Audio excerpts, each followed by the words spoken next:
दिल से दिल बड़े मुश्किल से मिलते हैं साहब जी, दिल से दिल बड़े मुश्किल से मिलते हैं, मरुस्थल में साहिल बड़े मुश्किल से मिलते हैं। ऐसे तो मिल जाते हैं हजारों गुलाबी गोरे गाल, लेकिन गोरे गोरे गालों पे तिल बड़े मुश्किल से मिलते हैं।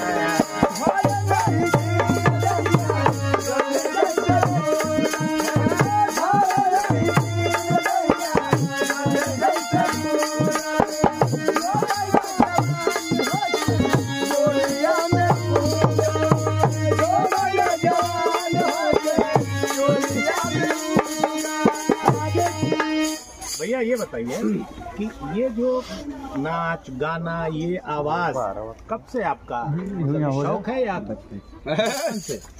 तो घर में कौन कौन है? माता रानी का आशीर्वाद है। घर में आपके कौन कौन है? कोई नहीं, बस हम हमारी वाइफ। अच्छा, शादी हो चुकी है आपकी। तो आपकी ये संगीत कहाँ से सीखा?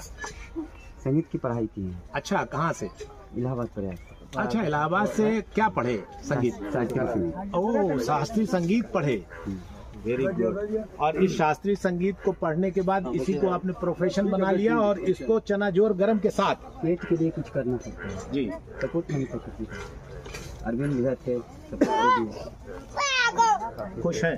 हाँ खुश। इस लाइफ से खुश हैं? हाँ। लोगों को हंसा रहे हैं, खुश कर रहे हैं। हाँ। तो आपका जो चश्मा है इसमें शीशा नहीं, स्क्रीन टच रात को आएगा, कोई जान नहीं पाता है जी। ये तो आप पहचान गए। तो देखिए, इन्हीं के साथ के एक सज्जन और खड़े। भाई साहब इधर आइए, अरे इधर आइए, इधर आइए। देखिए, एक ये भी है सज्जन। क्या नाम है आपका? हरिश्चंद्र हरिश्चंद्र जी। आप भी